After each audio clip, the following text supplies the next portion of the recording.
पारंपरिक प्लस आधुनिक या दोन्हीही प्रकारच्या जे कॅम्पेन म्हणतो आपण त्याला, प्रचार यंत्रणा म्हणतो, याचा उपयोग प्रशांत किशोर करतात. पण त्याची एक सगळ्यात महत्त्वाची गोष्ट म्हणजे एक नेता, त्या नेत्यांभोवती वलय तयार करणं, त्या नेत्याची विश्वासार्हता वाढवणं. जर तो नेता सत्तेत असेल, सत्तेत जर नसेल, तर अँटी इन्कम्बन्सीला अधिक घट्ट करणं, त्या नेत्याला, जो कोणता नेता असेल तो राज्याचा, विदाऊट नेता प्रशांत किशोर असं म्हणतात की Messenger is important, credible Messenger is important. त्यामुळे जो व्यक्ती जो कोणी तो मेसेज देतोय तो महत्वाचा आहे, नंतर मेसेज महत्वाचा. म्हणजे जर सत्तेच्या विरोधात म्हणजे आपण ज्याला म्हणतो की अँटी इन्कम्बन्सी असेल, तर प्रशांत किशोर जनतेचा चेहरा बनवण्यापेक्षा जनतेमध्ये जो रोष आहे, सरकारच्या विरोधात जो रोष आहे, तर त्याचा आवाज किंवा त्याचा चेहरा बनवण्याचं काम प्रशांत किशोर करतात. त्यामुळे प्रशांत किशोर हे इतर राजकारण्यांपेक्षा किंवा इतर पॉलिटिकल स्ट्रॅटेजीजपेक्षा वेगळे ठरतात. आता वैयक्तिक त्यांचा स्वभाव असं म्हणतं की तिथं थोडे उर्मट आहे, अहंकारी, तो इगोइस्टिक आहे, शॉर्ट टेम्पर आहे, थोडा राग त्यांना लवकर येतो. तर ह्या वैयक्तिक गोष्टी आहेत.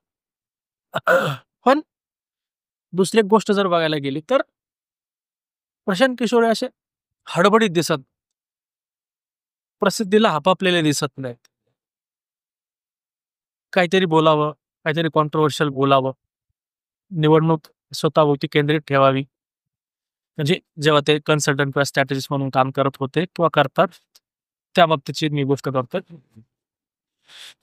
प्रशांत किशोर यांनी स्वतःला इस्टॅब्लिश होण्यासाठी वेळ दिला.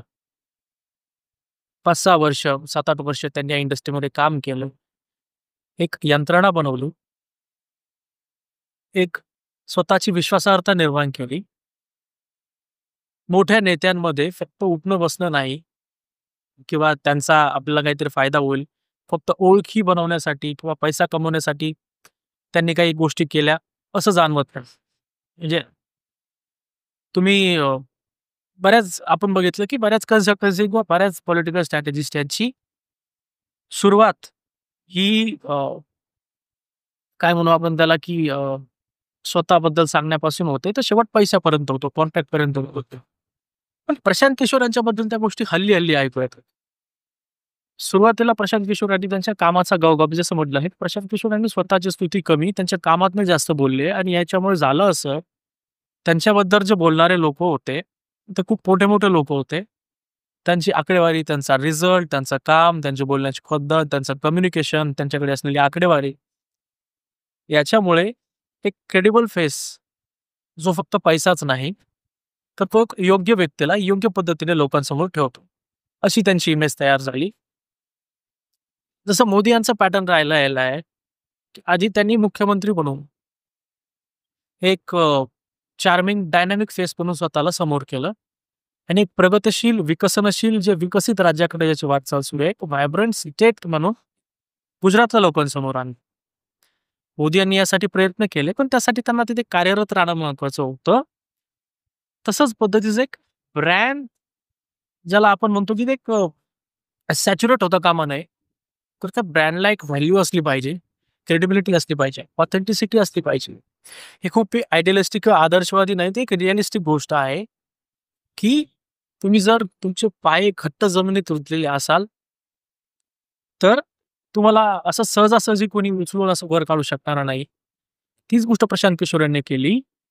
प्रशांत किशोर यांचा USP तोच आहे की प्रशांत किशोर यांना काहीच कळत नाही किंवा प्रशांत किशोर हा आपापलेला माणूस आहे, प्रशांत किशोर हा भ्रष्ट माणूस आहे, प्रशांत किशोर हा फुल कॉर्पोरेट माणूस आहे, असं प्रशांत किशोर यांच्याबद्दल कोणी बोलत नाही. पहिली त्यांची काम करण्याची पद्धत थोडी मॉडर्न असेल, ट्रॅडिशनल, या दोन्हीचं मिक्सचर असेल.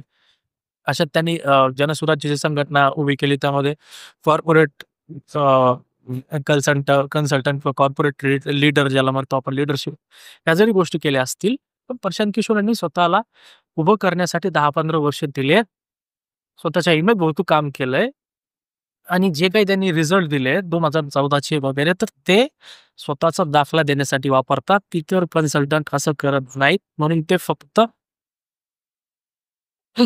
पैसे घेऊन काम करणारे कन्सल्टंट किंवा एक प्रोफेशनल व्यावहारिक लोक आहेत, ते काम करतात, येतात, निघून जातात. त्या पलीकडे त्यांना काही विशेष कळत नाही.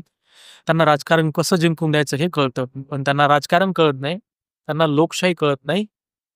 ह्या गोष्टीमुळे इतर बाकीचे आपण ज्याला म्हणतो की स्ट्रॅटेजिस्ट आहेत, कन्सल्टंट आहेत, ते मागे राहतात आणि नेमकं इथे प्रशांत किशोर जिंकतात म्हणून किंवा इतरांपेक्षा उजवे ठरतात.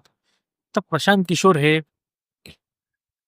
जनसुराज ही जी त्यांची एक पॉलिटिकल विंग आहे किंवा राजकीय पक्ष आहे, तो लोकांसमोर येत आहे. आता त्यांना यश मिळेल का, नाही मिळेल का, तर ही तर एक चौथाच कळणारी गोष्ट आहे. प्रशांत किशोरांनी खूप प्रयत्न केलेला आहे, तर बघू काय होतं ते. तर एकंदरीतच मी प्रशांत किशोर यांची जी पर्सनॅलिटी आहे, त्यांची जी प्रोफेशनल व्हॅल्यू आहे, त्याबद्दल बोलण्याचा प्रयत्न केला आणि मी नक्कीच बिहारमध्ये त्यांनी स्वतःला कसं जनतेसमोर प्रेझेंट केलंय, सादर केलंय, याबद्दल पण बोलण्याचा प्रयत्न. Thank you. Free audio post production by alphonic.com.